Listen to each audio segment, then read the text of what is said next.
Hi friends, I'm TTB. Welcome back to more Mechwarrior Online news. Now guys, just a couple of days ago, Matt Newman posted on the forums a little bit of extra information on top of the roadmap. We've already talked about the roadmap. We've talked about what we like about it, which is not very much. We talked about what is missing, which is quite a lot.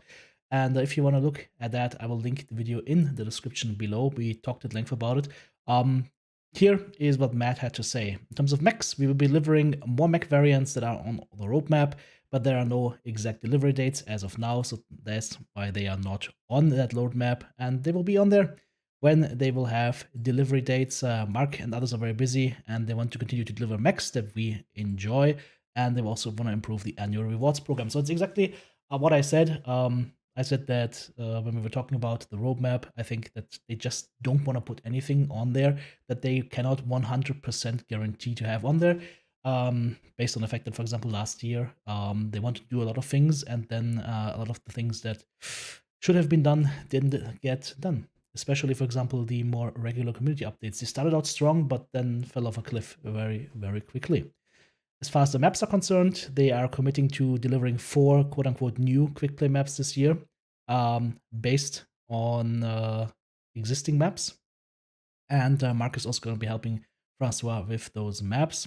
We'll get some more information which map will be next in the next devlog, and they will be also addressing issues with other maps in between the new maps. So again, that's what I pointed out. What I felt was missing is like what kind of fixes are we getting for those maps.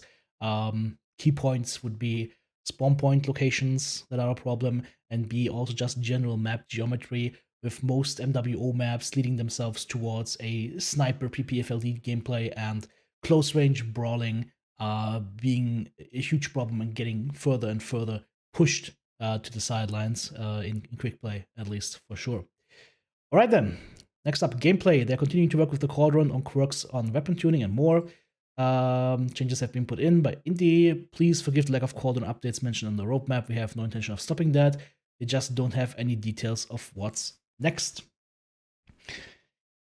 So, again, I am understandable, but it would have been nice to at least have that said on the roadmap. So it's like, we'll be doing more. We just don't know exactly what we're going to be doing when, but we're going to work on this more. On the other side of things, then we will probably have like criticized that as wishy-washy. So it's kind of a damned if you do, damned if you don't situation, right? But at least it's good to know that they plan to do more on this as well. Game features. This is where the flex team comes in. Again, that term flex team. I mean, it might be a PGI flex team, not an MWO flex team. We're calling it the MWO flex team, as far as I remember in the update, in the roadmap update, and where I heavily criticized it, saying that that's just not going to be the case. The flex team is basically resources from that they get, people that they get to do dev work when these guys don't have anything better to do, i.e., work on PGI's main new projects. Let's go on. We have a few designs that we are working on with the Cauldron while going back and forth with engineers at Piranha Games. Not on the roadmap, and can't do that until they can confirm they have the right design with the right resources for the right amount of time to get the job done. Again, like that flex team is not at the back end call of Matt and the core team. The flex team is, as I've stated it, guys, and let's put it into very clear words. If they don't have anything better to do, then they will be able to help out with Mechwarrior Online. That's putting it crass and in a very negative way, but that's the gist of it. If they're not working on the main projects that PGI is doing, then and only then we'll be able to get a little bit of dev time in between. Most work requires multiple engineers of different specialities, UI, backend, gameplay, networking, etc. Absolutely. I've worked with developers in the past, and I know from talking with them and from talking with people that manage developer teams that issues that we as the customers, as the gamers, think are easy to fix can have a multitude, a plethora of problems and sub areas of the game that get touched by this, that need to be then changed and adapted. So you never know what kind of like a Pandora's box you're opening when you want to change something simple. So I understand that, absolutely. Once again, once Matt has the pieces in place, as he says, we will get to know that. However, again, what if would it be nice to see like what do you want to tackle this year? Like, let's say, for example, or what are the things you want to tackle right now, and like what would be your priority? That would have been nice to have in that list as well. Events and sales. They've been doing events and sales for a while now. Yes, this year won't be any different. Well, of course not. You guys want to make money, and we want to spend a little bit of money to help you guys keep the game afloat. That is absolutely fine. Just let's hope that we get some good bang for our buck, right? You only list the traditional stuff here, but there will be more events and more free mechs. Okay. I would hope for some of the events to be a little bit more like, how would I put it? A little bit like not as easy to get to. Like take a little bit more time maybe, or have like different stages. I don't know, over a certain period of time that gives people ample time to do it, but doesn't make it too trivial. I don't know, just an idea. Matt goes on to say, for those of you who are upset, we posted a frenzy sale before the roadmap. The reason for that is they had the sale ready and waiting, and had been waiting for the roadmap to go up before the sale. However, since the sale had already started in a few areas, we chose to post it first. So, was not a I didn't see that personally. I didn't see it as a problem. That's why I didn't mention it. They made a video, they made an announcement about the frenzy sale, and then they announced the roadmap. And some people complained that, oh yeah, you just want to get money from us, and then you announce the roadmap. Yeah, come on, guys.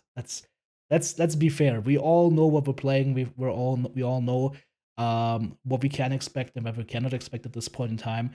So this kind of reaction is just yeah, I don't understand that. I don't think that was an issue whatsoever. It's like, oh my god, had I known that roadmap, I would not have spent my $5 here now. Yeah, no. You've been playing the game for up to 10 years now, guys. You know what you're getting. And I don't mean it in I don't mean it in a mean or bad way. It's just you know what to expect, right? So I don't think if you spend money right now that you would be unhappy that you spent it. If you spend your $20 on your shiny and chrome mechs, you got your shiny and chrome mechs and you can play them. So, right? Okay, moving on. Matt says, anyways, I wanted to say I understand if you're not thrilled with the roadmap as it currently looks. Last year's roadmap certainly looked better to start. This year we are trying to make sure we can deliver what we commit to. Last year we overcommitted and underdelivered. This year he would rather undercommit and over-deliver. Maybe this is an overreaction, but I can tell you this: if it shows up on the roadmap, it's going in the, and I quote, flipping game. All right, yeah. There you have it, guys. Exactly what we talked about last year. They wanted to do so many things, and I think a lot of people actually came back to the game because they announced so many things.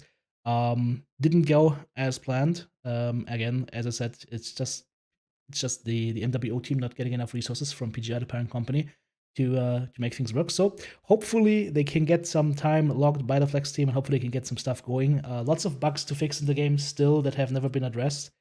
Map changes, Francois, I'm looking at you. I have high hopes that we will see adaptations and improvements to existing maps, especially those ones that have been plagued by Rotato Potato and Sniper Warfare 24/7. What comes to mind is make Polar Highlands smaller, because it's just a 3-minute walking simulator.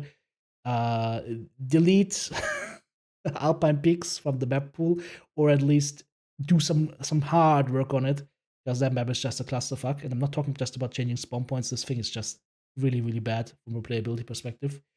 And then also maps like Grim Plexus, especially Grim Plexus, or even Tourmaline Desert. Create more areas that have a lot of cover for shorter range mechs, and make sure that shorter range mech loadouts are viable. Ideally, maps would have different things. They would have areas for snipers and they would have areas for brawlers. But those brawlers need to have a clear path and a clear location way to get there without getting shot to hell by the snipers. Otherwise, it's just not gonna work, right? Otherwise, you will always have this dominance of long range mechs.